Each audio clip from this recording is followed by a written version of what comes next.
Om Swastiastu, saya Gede Paksa yang kerja sebagai dokter di salah satu rumah sakit pemerintah di Kabupaten Gianyar. Saya ingin bercerita sedikit tentang pengalaman saya merawat anak saya yang terkena batuk dan pilek. Sejak 3 hari yang lalu, anak saya mengalami gejala-gejala batuk dan pilek, dan saya memberikan obat konvensional berupa sirup obat batuk dan pilek.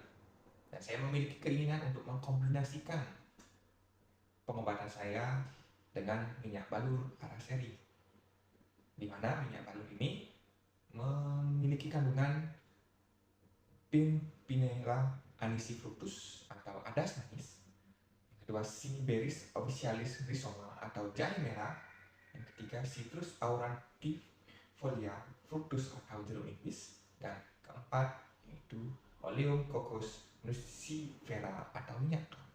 Rempah-rempah tersebut memiliki khasiat-khasiat yang amat sangat baik terhadap menurunkan gejala batuk pilek. Nah, rempah-rempah tersebut sudah teramu dengan amat sangat baik oleh Best Oil dalam produknya Paracel, sehingga dapat membantu menyehatkan anak saya. Demikian pengalaman saya yang saya bisa berbagi kepada teman-teman. Selamat mencoba. Om Santi.